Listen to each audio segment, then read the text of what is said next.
Escola Dominical, terceiro trimestre de 2020. O que temos reservado para o terceiro trimestre de 2020? A ação de Deus em tempos de crises. As experiências do passado têm muito a nos ensinar. Deus é o Senhor da história. Este é o tema que nós iremos trabalhar.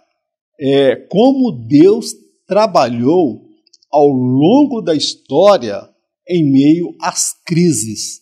Então, nós estamos vivendo um período de crise, de pandemia, crise política, crise espiritual, crise financeira. Nós estamos vivendo aí, estamos à beira de um caos social sem precedente na história da nossa nação. Então, nós queremos trazer um estudo durante esse trimestre, abordando como Deus trabalhou em tempos de crise.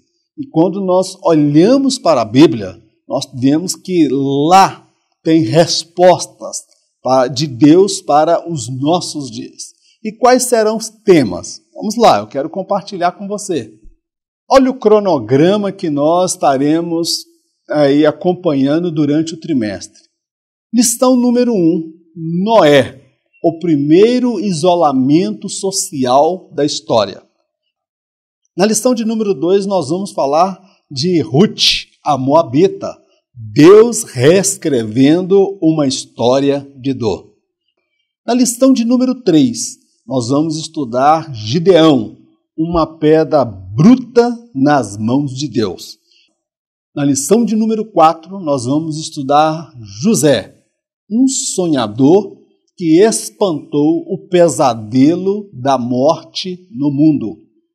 Na lição de número 5, nós vamos estudar Davi, a resposta às suas orações nos lábios de um faminto. Na lição de número 6, nós vamos estudar Elias, um profeta sustentado por Deus de forma sobrenatural.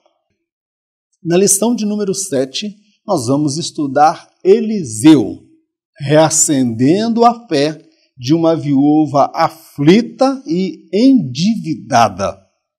Na lição de número 8, nós estudaremos Samaria, o socorro divino nas mãos de 4 rejeitados. Na lição de número 9, nós vamos estudar Abigail, uma mulher de atitude, que venceu um poderoso exército. Na lição de número 10, nós estudaremos Esther, sabedoria e coragem para salvar seu povo. Lição de número 11, nós vamos estudar Nínive, destruição anunciada e um avivamento inesperado. Na lição de número 12, nós vamos estudar Raabe, fé e coragem ante ao juízo vindouro. Na lição de número 13, nós vamos estudar Jerusalém, socorrida por seus filhos gentios em tempos de escassez. Meu amado, este é o nosso trabalho, o qual Deus propôs no nosso coração, que nós estaremos executando durante esse terceiro trimestre. Olá, graça e paz, família, auxílio ao Mestre. Tudo bem?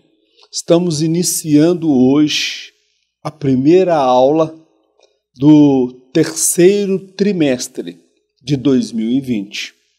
Conforme havíamos já anunciado, nós não estaremos lendo material, comentando material da CPAD, uma vez que esta casa se propôs a reeditar um material anterior e não produziu material propriamente para o terceiro período, embora já está pronto, impresso, mas não foi disponibilizado, entregue. E nós, acatando a direção de Deus, ousamos acreditar no Espírito Santo e na capacidade vinda dele para ministrar as lições da Escola Bíblica Dominical nesse trimestre. Eu conto com seu apoio, conto com a sua oração, com a sua compreensão. Não tenho aqui designer ao meu dispor, não tenho 300 funcionários como a casa publicadora o tem, mas o que eu tenho, eu dou aos irmãos. Eu tenho a unção de Deus. Eu tenho o Espírito Santo de Deus sobre a minha vida. E é nele que eu estou confiado para produzir o material deste trimestre. A lição de hoje é a lição de número 1. Noé, o primeiro isolamento social da história. Nesta lição, nós vamos compreender que essa história de isolamento social, lockdown, caos sobre a face da Terra, um mundo em pandemia, um mundo perdido, pessoas desorientadas, isto já ocorreu em vários momentos da história da humanidade. Então, isso não é algo novo. Texto base da lição. A terra, porém, estava corrompida diante da face de Deus, e encheu-se a terra de violência. E viu Deus a terra, e eis que estava corrompida, porque toda a carne havia corrompido o seu caminho sobre a terra. Então disse Deus a Noé: o fim de toda a carne é vindo perante a minha face, porque a terra está cheia de violência, e eis que os desfarei com a terra. No ano 600 da vida de Noé, no mês segundo, aos 17 dias do mês, naquele mesmo dia se romperam todas as fontes do abismo, e as janelas dos céus se abriram, e houve chuva sobre a terra durante 40 dias e 40 noites, e no mesmo dia entraram na arca Noé, seus filhos, Sem, Cão, Jafé, sua mulher e as mulheres de seus filhos. Este é o texto base do qual nós estaremos ministrando a lição de hoje. Observa que vamos fazer aqui uma analogia. O mundo daquela época parece ter sido contaminado por um vírus pior, é o vírus do pecado, porque a humanidade ela se corrompeu por completo.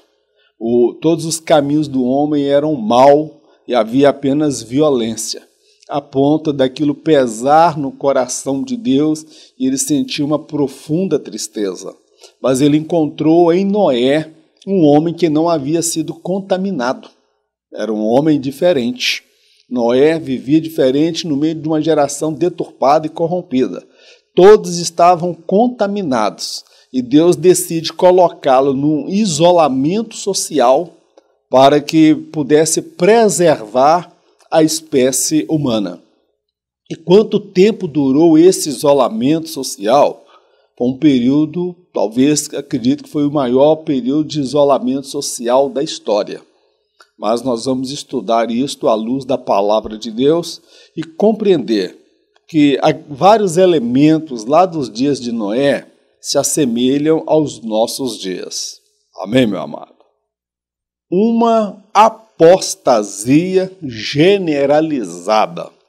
Nessa primeira sessão, nós vamos compreender que nos dias de Noé a apostasia era generalizada.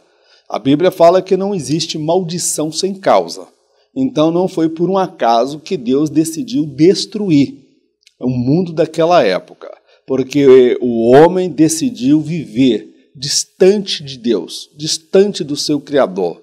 Então o que nós vimos ali era uma apostasia, um desprezo ao sagrado, um desprezo a Deus, um desprezo ao Criador.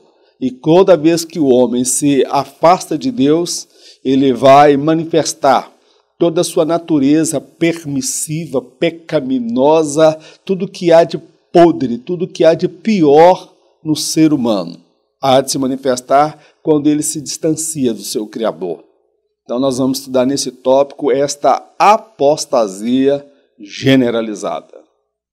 Corrupção generalizada. O pecado na espécie humana teve início em Adão e Eva. Todavia, seus descendentes tinham a opção de resisti-lo ou não. A geração dos dias de Noé foi a que mais se entregou às práticas pecaminosas como nenhuma outra antes ou depois dela.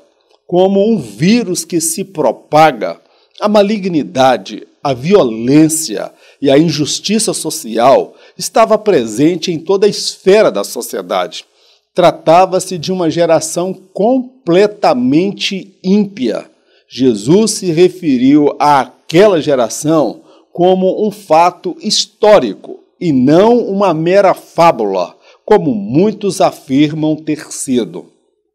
Observa, meu amado, a corrupção generalizada. Nós observamos que os nossos pais, Adão e Eva, fizeram a opção pelo pecado.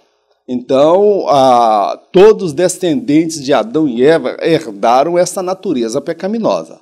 Agora, a geração dos dias de Noé não pode usar o pecado de Adão e Eva como pretexto, porque a descendência de Sete, ela foi temente a Deus, e Enoque andou com Deus. Não são todos os descendentes de Adão que escolheram viver uma vida ímpia, imoral, pervertida. Tá bom, meu querido? Então, eles fizeram a escolha.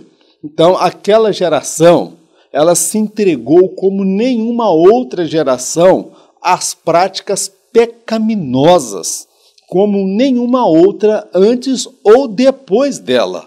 Porque, meu irmão, nós estamos falando ali, toda a espécie humana havia se corrompido, se contaminado, semelhante a um vírus que se propaga, meu irmão, o pecado, a malignidade, a violência, a injustiça social.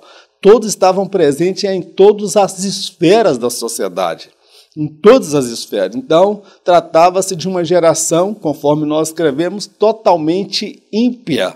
É verdade que no meio de uma sociedade nós temos pessoas tementes a Deus, nós temos aquelas pessoas que são ímpias. O ímpio é aquele que maquina a maldade, é aquele que não teme a Deus, que não teme ninguém, que não respeita ninguém, que não mede as consequências dos seus atos.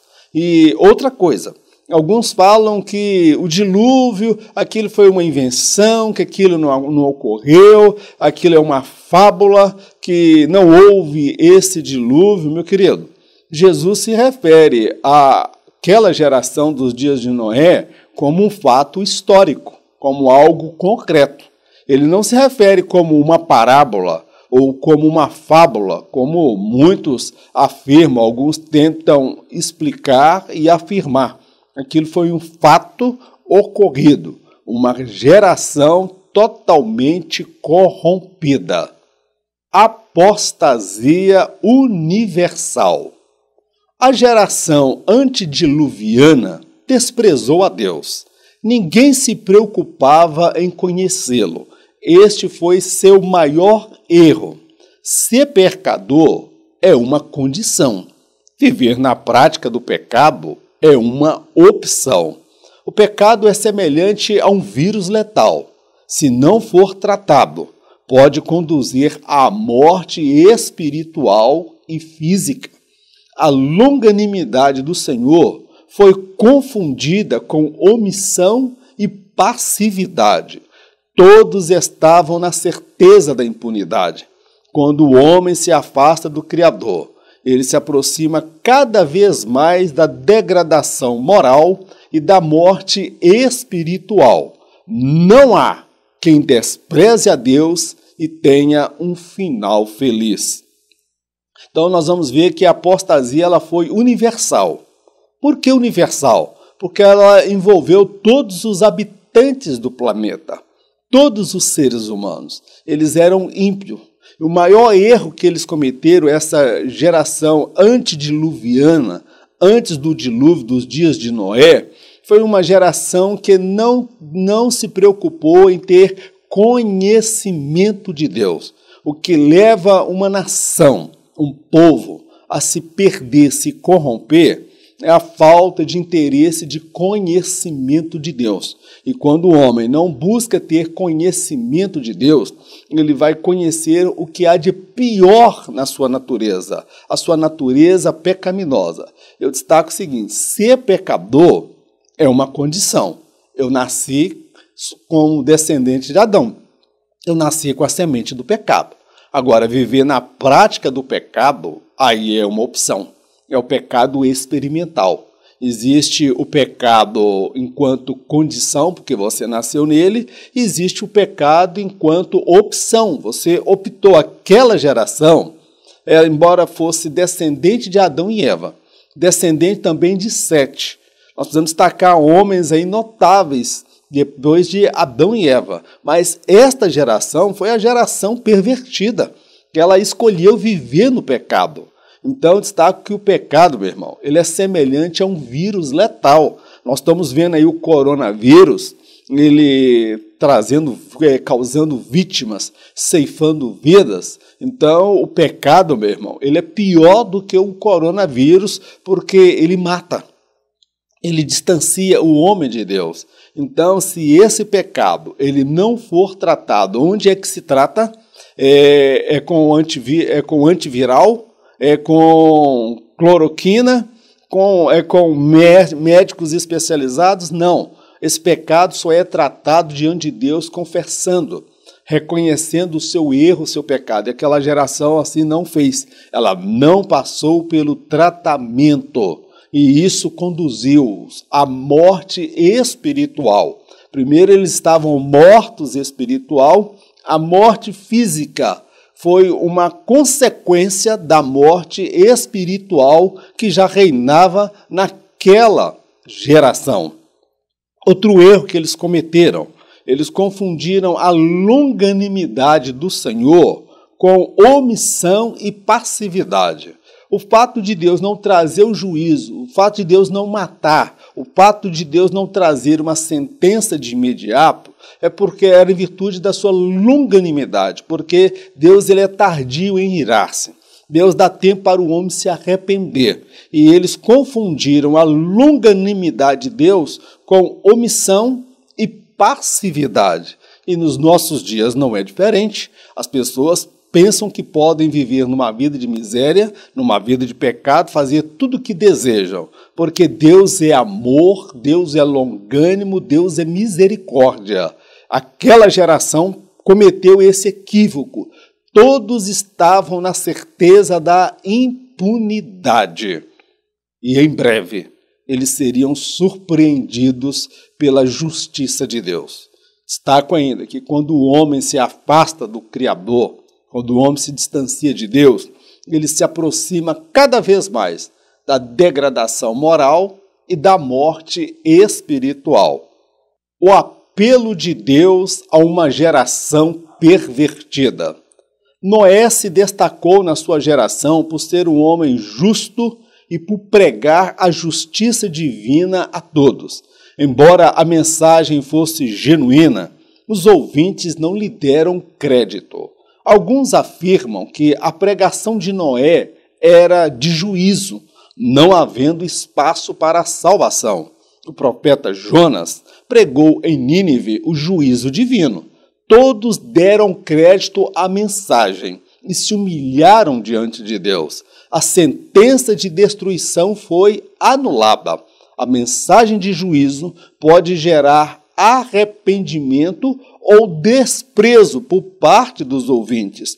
Noé foi o último apelo do Senhor às suas criaturas. O juízo poderia ser evitado.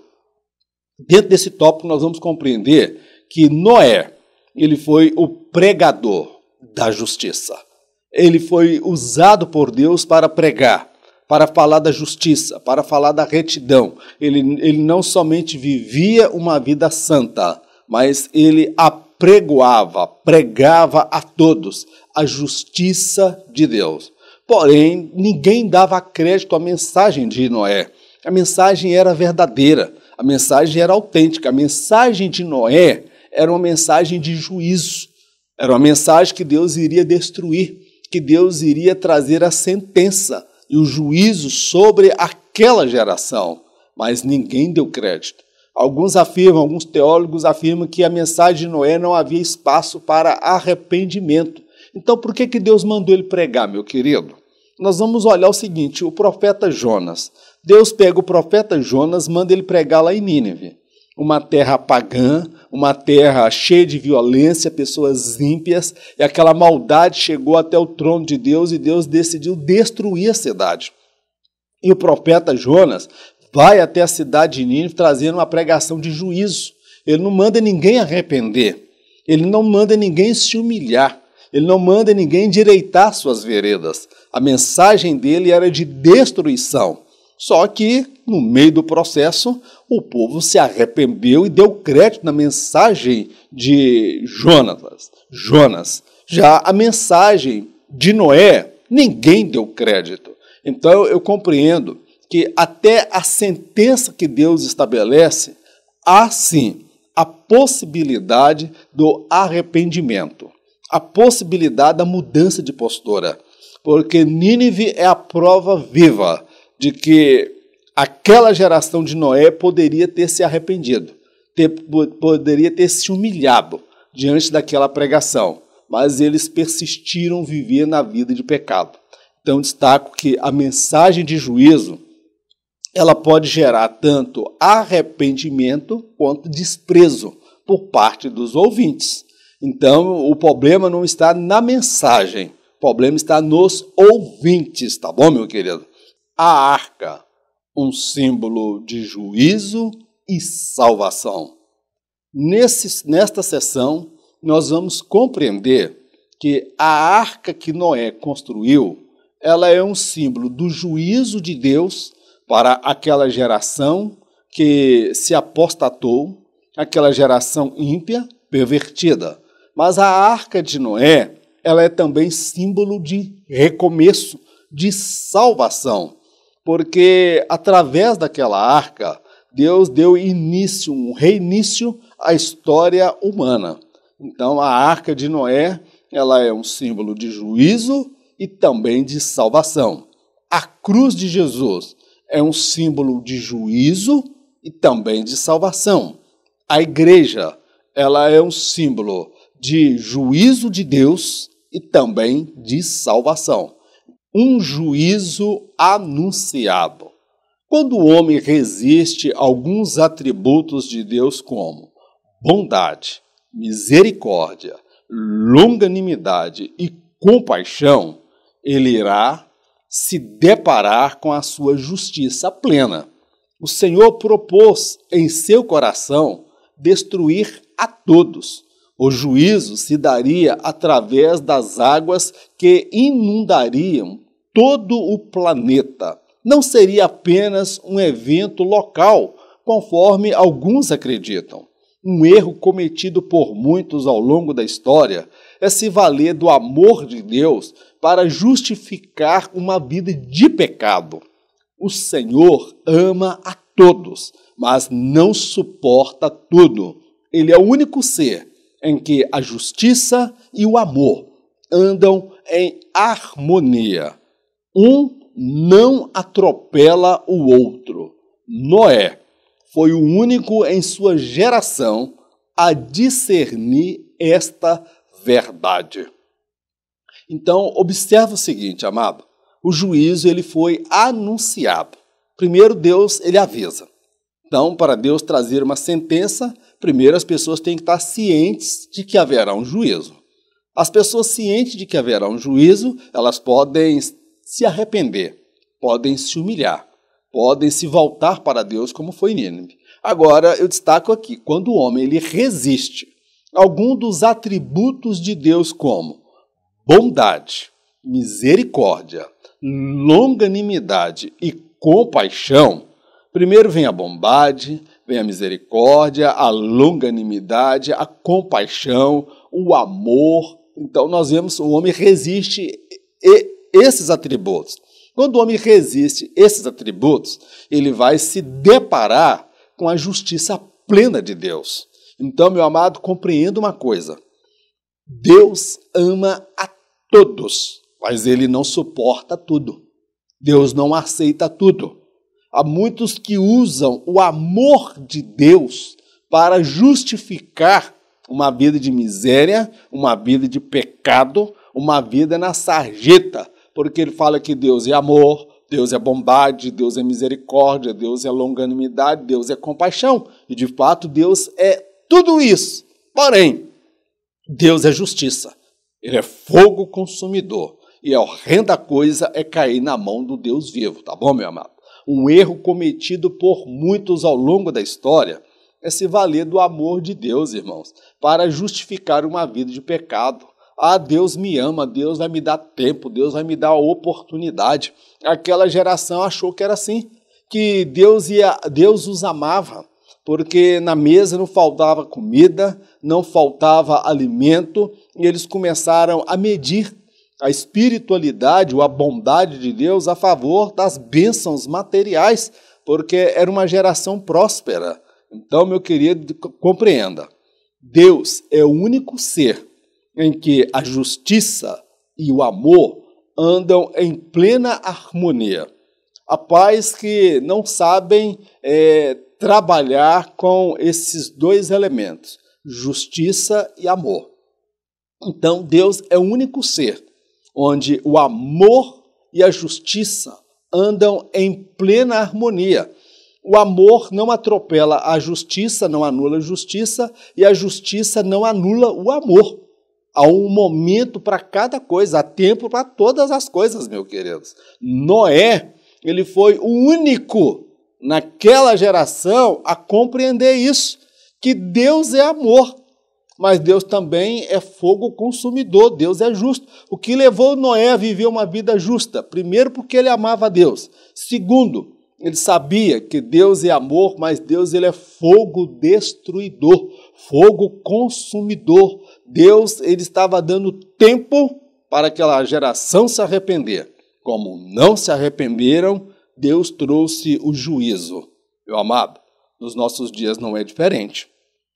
As pessoas resistem à bondade, à misericórdia, à longanimidade, à compaixão, o amor de Deus, e usam ainda o amor de Deus para justificar uma vida de promiscuidade, uma vida de imoralidade, uma vida de pecado, uma vida na sarjeta do diabo, comendo as bolotas do cão, porque Deus é amor. Mas não se esqueça, ele é amor, mas ele também é justiça. Noé foi o único na geração dele que compreendeu isso. Uma salvação anunciada. O Senhor repassou ao pregador da justiça um projeto audacioso, a construção de uma enorme arca, a qual seria o meio de salvação ante ao juízo que estava por vir. Noé e seus filhos construíram a arca sozinhos? Isto parece-nos muito improvável, dada as suas dimensões e a força necessária para erguer peças imensas. O mais provável é que pessoas tenham sido contratadas para trabalhar na arca, embora não acreditassem na pregação. A motivação destes estava no salário. Nem todos que cantam e pregam na igreja participarão do arrebatamento dos salvos. Eles estão fazendo a coisa certa, porém, com a motivação errada. Se por um lado Deus anunciou um juízo, Deus também anunciou uma salvação. Juízo para aqueles que não temiam a Deus. Salvação para aqueles que temiam a Deus. Então, a igreja, ela é a porta-voz de Deus nos nossos dias. Ela anuncia a salvação, mas ela fala também do juízo, tá bom, meu querido?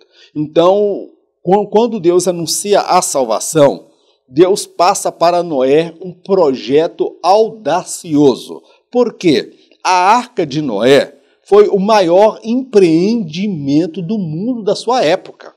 Ela poderia ser considerada, não é, a sétima maravilha, a maior maravilha, porque foi através desta arca que deu-se início à história da humanidade, à história da espécie humana.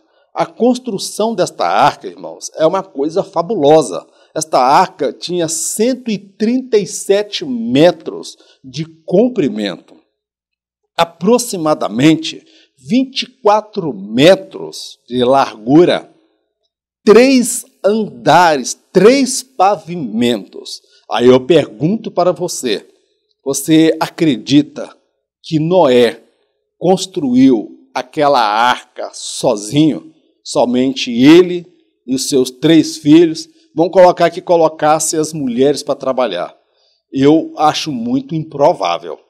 Eu acredito que Noé tenha contratado pessoas para cortar madeira, para moldar madeira, mão de obra qualificada, mão de obra apropriada para trabalhar na construção daquela arca.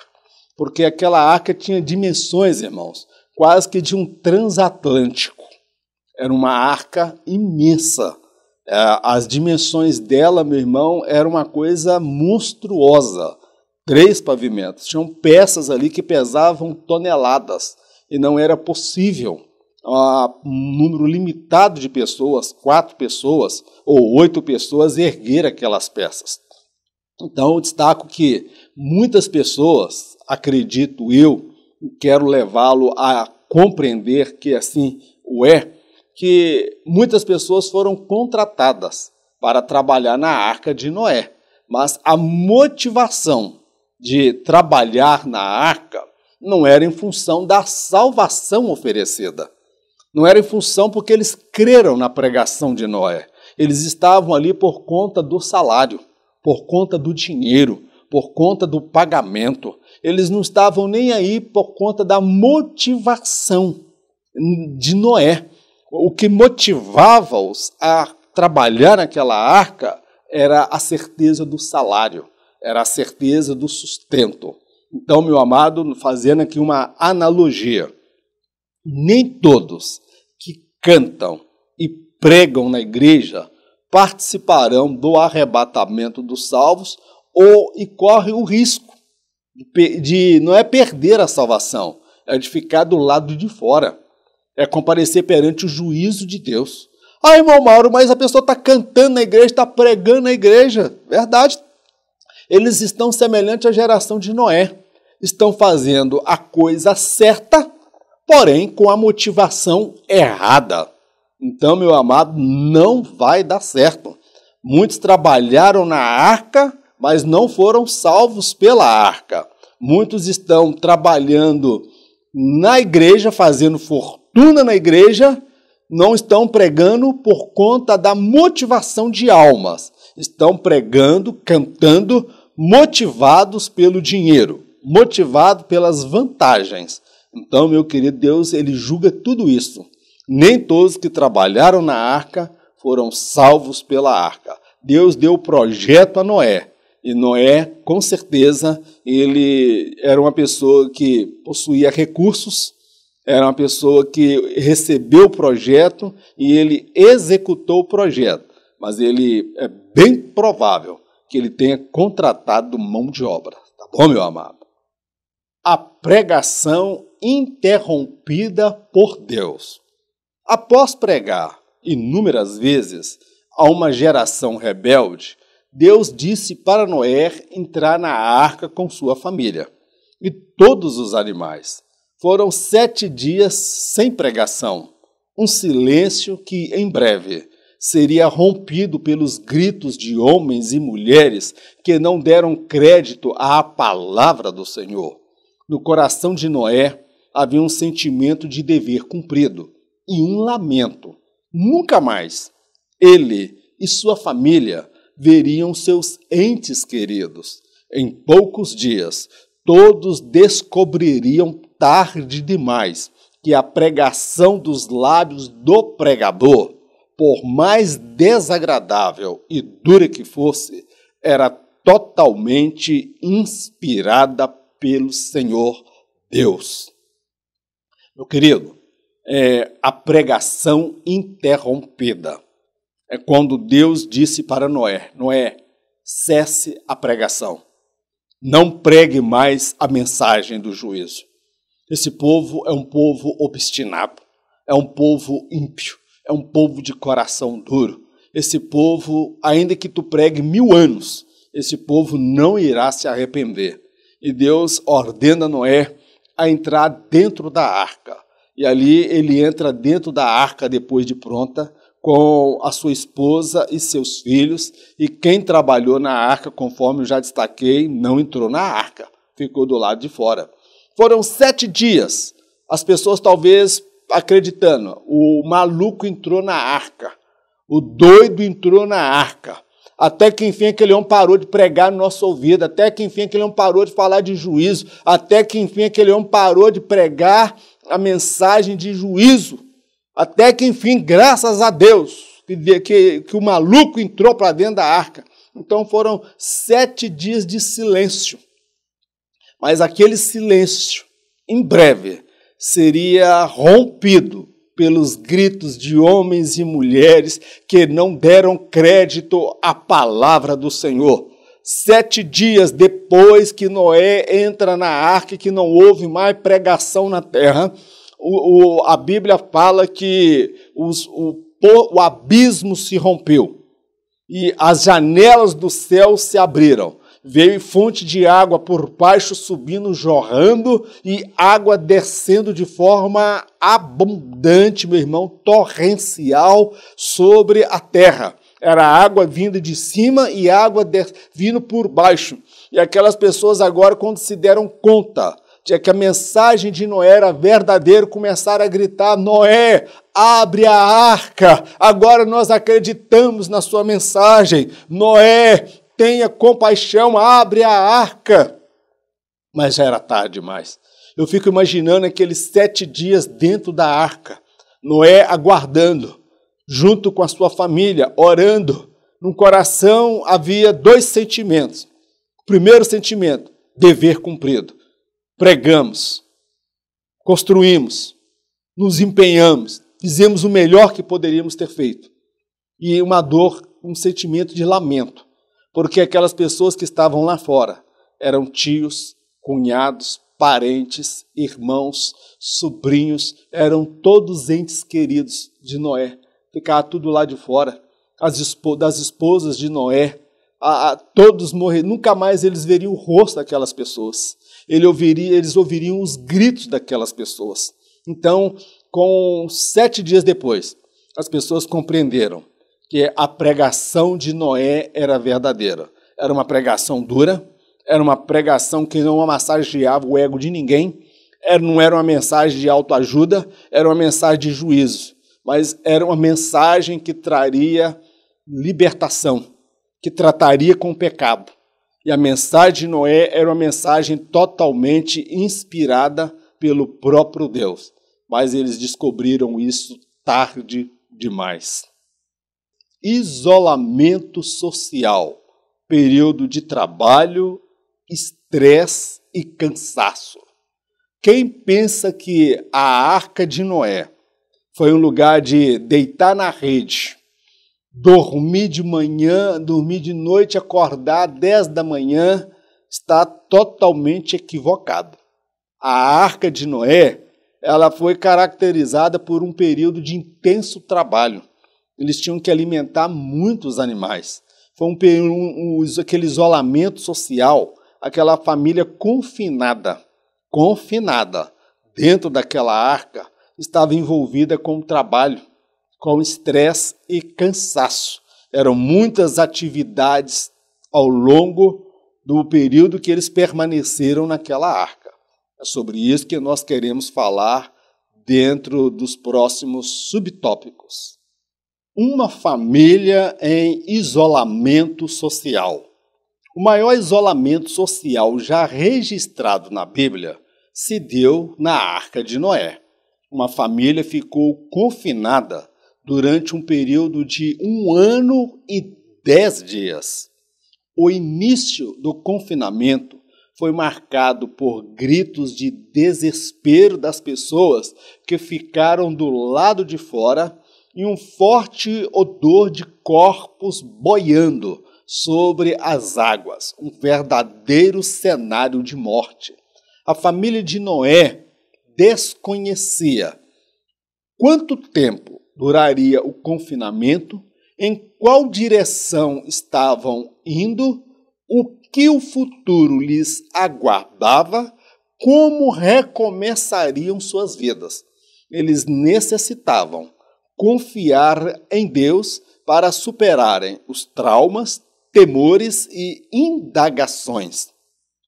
Observe que aquele isolamento social da família de Noé foi um período turbulento, foi um momento difícil, foi o maior isolamento social da história. Foi 1 ano e 10 dias, mas nós precisamos lembrar que 7 dias antes do dilúvio eles entraram, então foi 1 ano e 17 dias, tá bom, meu amado?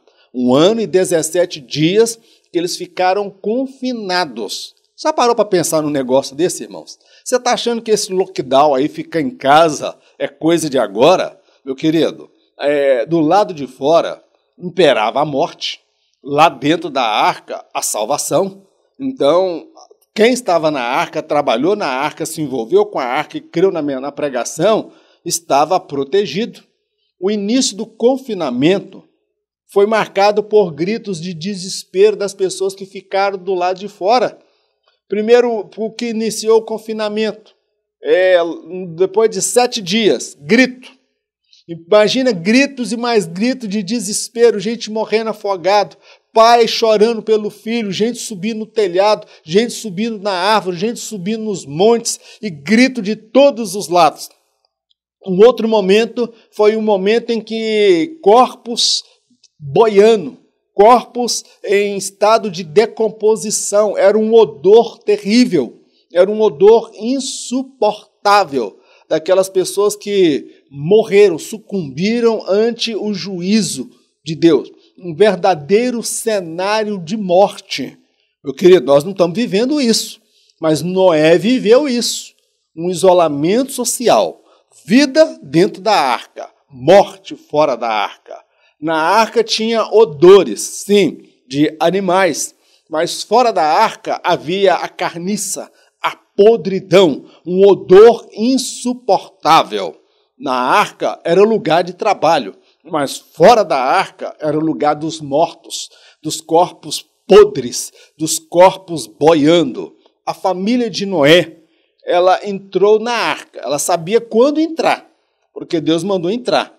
Eles ficaram ali 7 dias. Mas alguns questionamentos pairavam sobre a mente de Noé e de toda a sua família. Primeiro, quanto tempo duraria aquele confinamento? Seria 1 mês, 2 meses, 3 meses, 4 meses, meu irmão? Foi 1 ano e 17 dias. Deus não falou para eles quanto tempo duraria. E qual a direção eles estavam indo? Porque aquilo ali não era um barco, era uma barca. Não era um navio que tinha o leme para dar a direção e Noé era o capitão. Do contrário, era uma barca que estava sendo conduzida pela mão de Deus. Em que direção eles estavam indo? O que o futuro aguardava para eles? Como recomeçariam suas vidas? Eram questionamentos que eles não tinham respostas. Então eles tinham que confiar totalmente em Deus para superar os seus medos, os seus traumas, as suas indagações e os seus questionamentos. Meu querido, nós vamos vencer a partir do momento que nós decidimos confiar em Deus. Colocar em Deus a nossa confiança. Nós não temos todas as respostas. Eu sei a data que eu entrei para a igreja. Foi no dia 16 de abril de 1993. E vou permanecer ali com o padrão de moral, santidade, novidade de vida, o caráter de Cristo, o fruto do Espírito, ser uma nova criatura, o aroma de Cristo. Então não basta somente estar dentro da igreja não, meu querido. Há muita carniça dentro da casa de Deus, irmão. Tem muita gente que está na carne, que está morto espiritual, tão defunto dentro da casa de Deus, está contaminando o ambiente, meu querido. E nesses dias de pandemia, nesses dias que a mídia chama de lockdown, que é o isolamento, fica em casa, a família de Noé viveu isso, meu querido. Eram muitas as preocupações, as indagações, as preocupações, o que a vida reservava para eles? Em que direção que estava indo? 40 dias e 40 noites de uma chuva, meu irmão, torrencial, corpos boiando, cenário de morte, e aquela família lá dentro, meu irmão, envolvida. E agora, Noé, quando é que vai terminar isso? Noé não tinha resposta. Noé, o que o futuro nos aguarda? Noé não tinha resposta. Somente Deus. A Bíblia fala que o justo viverá pela fé. E se ele retroceder, a minha alma não tem nele prazer. Nós vamos vencer isto confiados em Deus. Porque Deus tem todas as respostas. Ele tem todo o poder. Aonde isso vai dar, eu não sei, meu querido. Mas eu creio que Deus, como Ele conduziu aquela arca, Ele está conduzindo também a igreja verdadeira. A igreja verdadeira. Eu não estou falando de crente carnal, oportunista, aqueles que estão na igreja por uma questão de conveniência. Eles fazem a coisa certa, porém com a motivação errada. Tá bom, meu querido? Então, no coração de Noé e sua família havia muitos traumas de ver pessoas gritando. Aqueles gritos ressoavam os seus ouvidos, porque eles eram humanos, haviam temores e indagações. Mas a fé em Deus os fez superar todos os seus medos e indagações e prosseguir adiante. Um período de intenso trabalho. A arca era um lugar de intenso trabalho. Todos os animais eram alimentados. Os odores e estrumes eram parte da realidade daquele ambiente. Este, por sua vez, deveria ser higienizado constantemente. Noé deveria estabelecer tarefas a cada membro da família. Não havia lugar para privilégio. Todos precisavam trabalhar. Os afazeres diários contribuíram para a saúde física e mental durante o confinamento. A igreja do Senhor é semelhante à arca. Nela há muito trabalho a ser realizado. Cada crente foi chamado para servir. Os odores na casa do Senhor são inevitáveis. Daí a necessidade da purificação de cada salvo através do sangue de Jesus. Então, destaco que o período que eles viveram na arca foi um período de intenso trabalho. Pensa que eles estavam ali dormindo o dia inteiro, tomando água, comendo, bebendo e descansando. Meu irmão, a arca foi um lugar de intenso trabalho, muito trabalho, todos os animais. Imagina você alimentar uma girafa, um hipopótamo, um rinoceronte, aqueles animais de grande porte. Imagina você limpando as fezes, você limpando ali, meus amados, os restos que aqueles animais produziam. Então, aquela arca, eles precisavam de alimentar aqueles animais e também higienizar a arca, porque senão aquele trem viraria uma carniça, viraria uma podridão ali, ficariam muitas doenças seriam geradas ali dentro. Então, Noé tinha que alimentar todos os animais. Ele tinha como patriarca, como homem que ouvia a voz de Deus, ele estabelecer tarefas para cada membro da família, para o filho mais velho, para o filho do meio e para o filho caçula, para a primeira nora, a segunda nora, a terceira nora, e também para a mulher e para ele.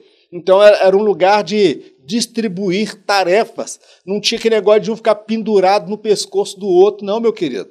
Não tinha negócio ali de comunismo, não. Uns trabalham e outros ficam de braço cruzado. Não tinha socialismo, não.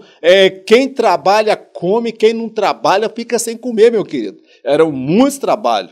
Então, eu vejo o cuidado de Deus para com a família de Noé. Porque aquele povo tinha tudo para entrar em depressão, para ter traumas, ter inúmeros problemas psicoemocionais, mas aqueles trabalhos diários, constante, desgastante, meu irmão, contribuíram para a saúde física e mental durante o período do confinamento. A pior coisa que existe, irmão, é uma mente vazia. Uma mente vazia, dizem alguns que mente vazia é oficina do diabo. Não está na Bíblia isso não, mas é uma verdade. Então, eles tinham ocupação, eles tinham trabalho para realizar. Eles não estavam parados. A igreja, meu irmão, do Senhor é semelhante à arca de Noé. Por quê, meu irmão? Que ela é semelhante porque na igreja também tem odores. Eu peco, quando eu peco, ali está a podridão, a sujeira do pecado. Mas aí o sangue de Jesus Cristo, ele me purifica, purificar é limpar, é higienizar. Por isso que João fala, filhinhos, não pequeis, mas se todavia vocês pecarem, o sangue de Jesus Cristo, seu Filho, vos purifica de todos os pecados. Então, os odores na casa de Deus, irmãos, eles são inevitáveis, porque tem menino na fé, tem crente carnal, tem crente imaturo, tem crente que está na fase de bebê ainda, sujando a fralda, tem gente fazendo bagunça, tem gente menino ainda fazendo sujeira. Então, na casa de Deus vai ter odores. Na casa de Deus não é um jardim encantado, maravilhoso, o jardim do Éden. A arca era um instrumento de salvação até chegar ao seu objetivo final. Meu querido, eu vou experimentar o céu quando eu chegar lá, mas enquanto eu não chego no céu, na igreja eu vou me deparar com muito trabalho, muito serviço. Ninguém na igreja foi chamado para ficar de braço cruzado. Ninguém na igreja foi chamado para ser um peso morto, meu irmão. Ninguém na igreja foi chamado para ser partido contra, para torcer, para dar errado. Não, meu querido, todos estão imbuídos de uma missão. Eu não vou limpar cocô de rinoceronte hoje, não. Eu vou limpar cocô de pombo, de galinha e de passarinho. Tem gente que quer escolher o que quer fazer na casa de Deus. Ele quer dar ordens. Ele não se sujeita a autoridades. Meu querido, na igreja tem problema? Tem. Na igreja tem odores? Tem. Mas é melhor estar dentro da igreja. Quando eu falo igreja, eu não falo templo. Eu não falo templo, porque em muitos lugares não pode nem reunir. Mas aqueles que servem a Deus, meu querido, é melhor permanecer na presença de Deus com odores que podem ser higienizados com o sangue de Jesus Cristo do que estar lá na carniça, na podridão do pecado que está lá fora. Do que está lá fora. Aqueles que estão lá fora estão mortos espiritualmente. Mas aqueles que estão na casa de Deus, lutando com sinceridade, com pureza, com verdade, eles fazem parte da igreja verdadeira, tá bom, meu amado? Então, só o sangue de Jesus Cristo é que purifica, é que higieniza a igreja, porque o sangue de Jesus Cristo nos purifica de todo pecado. Igreja não é lugar de conforto, igreja é lugar de trabalho, mostrar serviço, exercer dons e ministérios. Você foi chamado por Deus para ser uma bênção nas mãos de Deus. Um ambiente de estresse e cansaço. O isolamento social e o confinamento prolongado tende a gerar um intenso estresse emocional e cansaço em virtude da rotina diária. Durante o período de permanência na arca, é provável que desavenças e choques de personalidade tenham ocorrido, pois todos eram humanos. Noé teve que lidar com estas e muitas outras situações que envolviam sua esposa, seus filhos e nora. A igreja é constituída por pessoas. É uma utopia acreditar que os conflitos e estresse não façam parte da sua realidade. O fruto do Espírito habilita o salvo a conviver e suportar os mais fracos na fé. Então nós vamos observar que a Arca da Aliança, meu irmão, a Arca de Noé, eu fazendo confusão aqui, meu irmão, vocês vão desculpando aí, é a primeira vez que eu produzo conteúdo, eu não estou tecendo comentário da CPAD, estamos produzindo conteúdo, então nós vamos, alguma hora, vamos dar umas patinadas aí. Então, aquele ambiente, nós não podemos ignorar também que ele foi um ambiente propício ao estresse e ao cansaço, irmãos. Todo dia, a mesma coisa, a mesma rotina. Não é até quando? É mês que vem que termina? Olha, eu não sei. Eu sei se nós permanecermos aqui, Deus vai nos conduzir até aonde Ele determinou. Mas Ele não falou para você aonde Ele vai nos levar, onde vai terminar isso? Não, nós temos que permanecer. Imagina a situação de Noé. Ele era o pregador, ele era o pastor, ele era o conselheiro, ele era aquele que geria conflitos. Vai pensar que uma nora talvez não desentendia com a outra. Ah, não, eu já limpei cocô de elefante hoje, essa semana. Agora você. Ah, não, eu não vou fazer isso, não. Não, onde tem ser humano, tem conflito. Porque a família de Noé não eram anjos, não, irmão. Eram pessoas humanas. Pessoas que tinham carências, pessoas que estavam sujeitas ao estresse emocional. A verdade é que aquela rotina diária contribuiu para a saúde física e emocional. Mas 1 ano e 17 dias sem conflito, sem choque de personalidade, de temperamentos, é uma utopia eu acreditar que isso não tenha ocorrido dentro da arca, meu querido. A Bíblia não fala.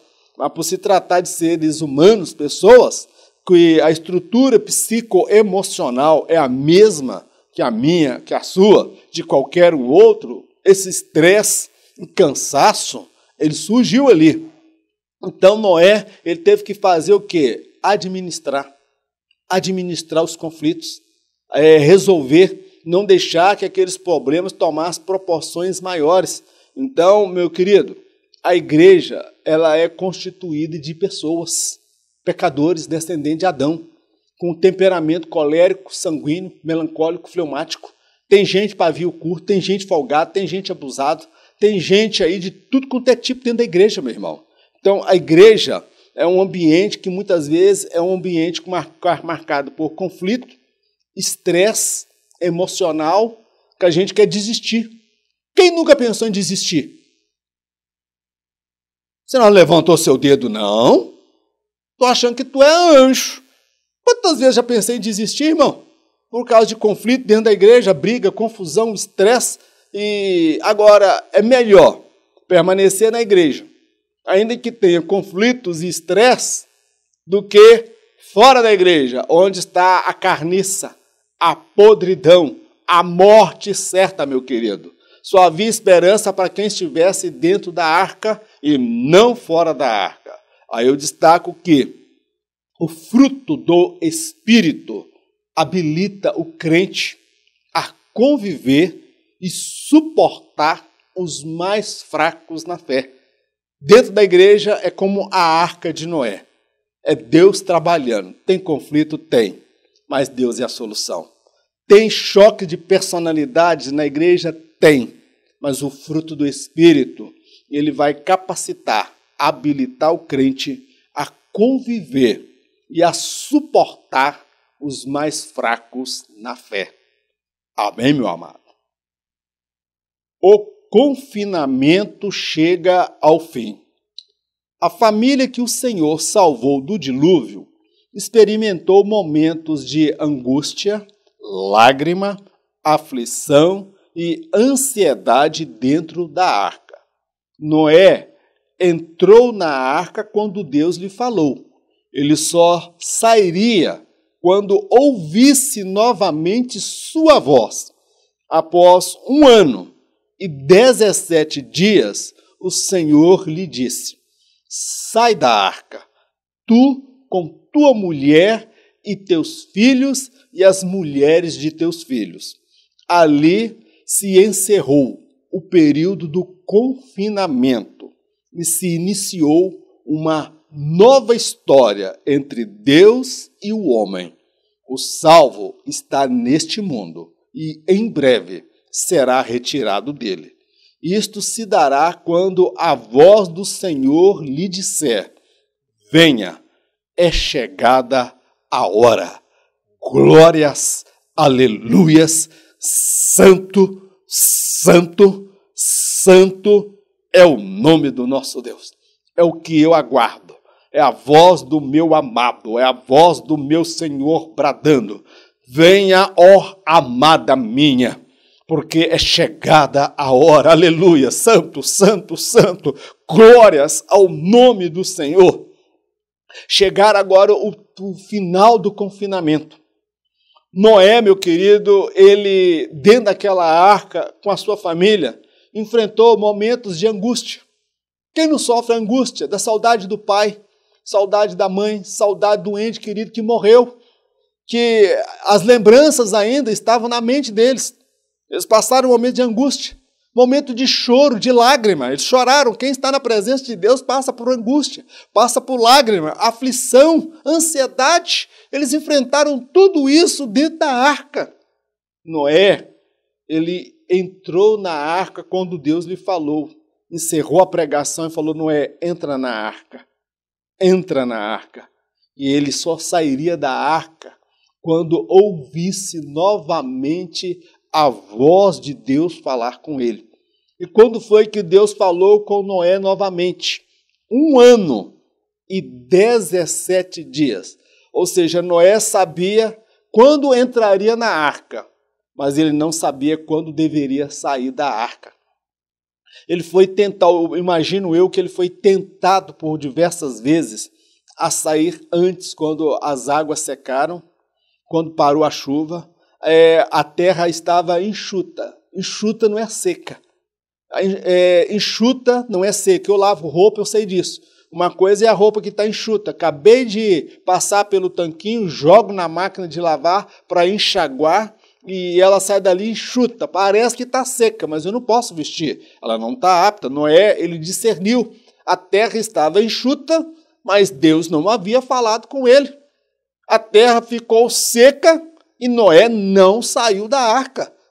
Vamos, Noé, vamos saindo, está na hora, vamos, já secou, já tem sol, você já soltou a pomba várias vezes, já soltou o corvo, agora vamos sair, Noé. Ele falou: não vou sair, só saio daqui, só vamos sair daqui quando a voz que me mandou entrar falar comigo para eu sair. Então, meu amado, Noé ficou aguardando e a voz veio, disse: sai da arca, tu, com tua mulher e teus filhos, e as mulheres de teus filhos. Aleluias, glórias a Deus. Ali encerrou o confinamento. Todos os questionamentos, todas as dúvidas, as incertezas, o que o futuro lhes aguardava, estava agora diante dos olhos deles.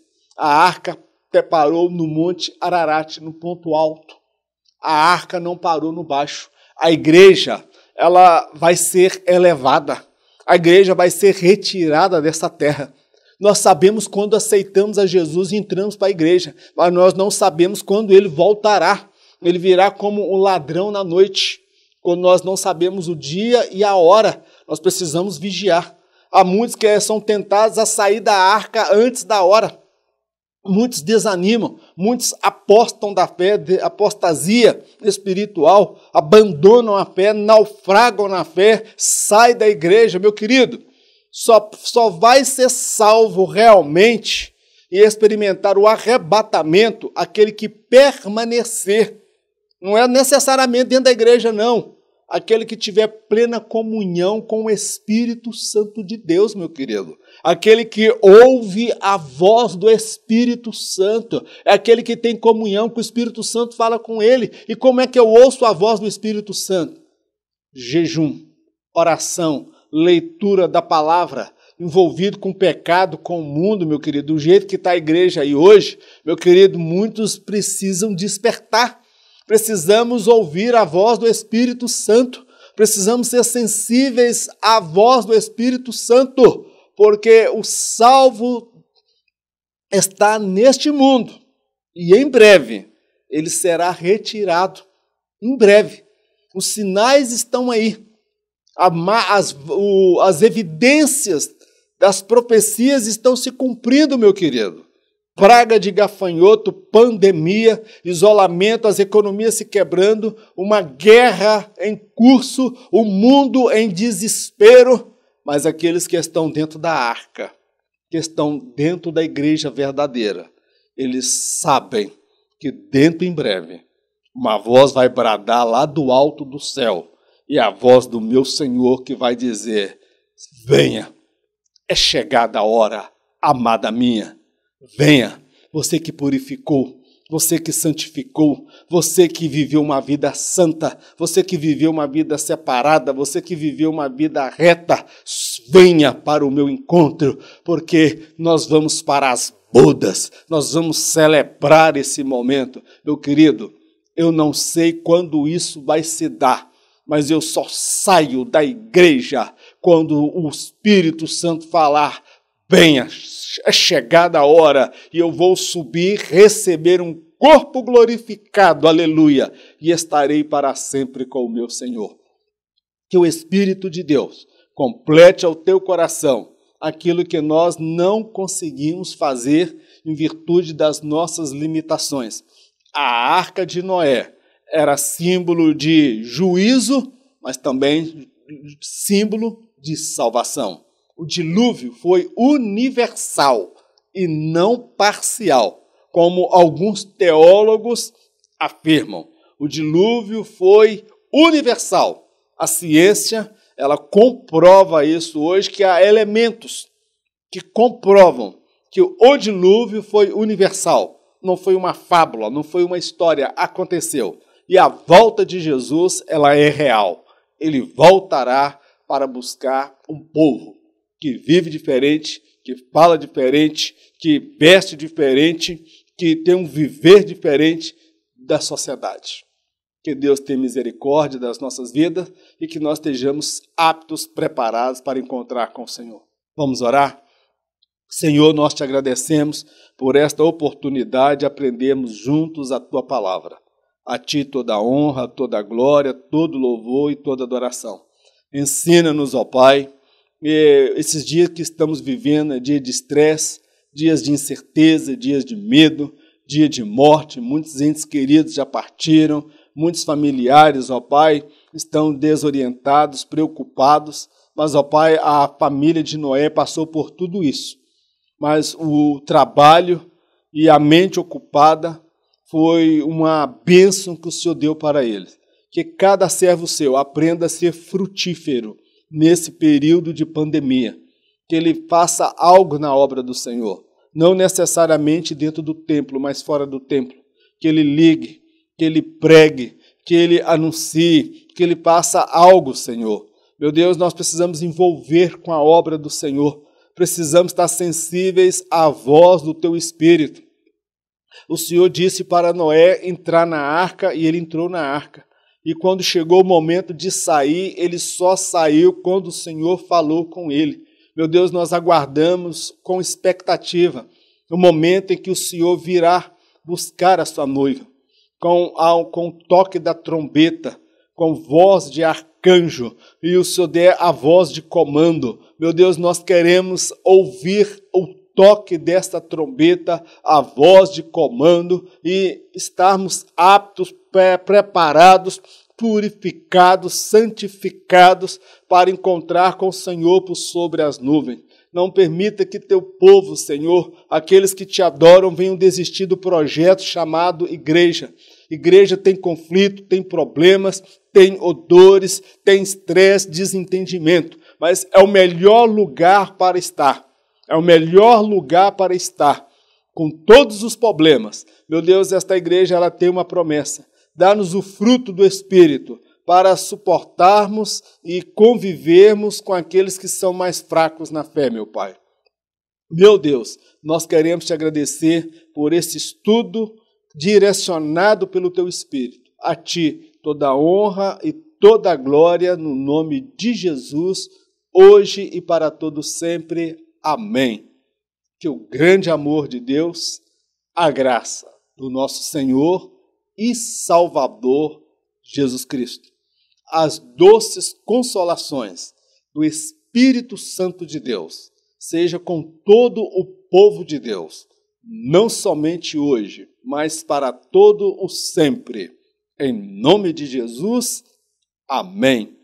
Fique na paz, Deus te abençoe. Em caso de arrebatamento, eu não estarei aqui para ministrar a próxima lição. Em caso de arrebatamento, nem eu e nem você estaremos aqui, porque nós vamos ouvir a voz do nosso amado dizendo: venha, amada minha. Fique na paz, não desista da igreja. É um projeto de Deus. Deus te abençoe em nome de Jesus.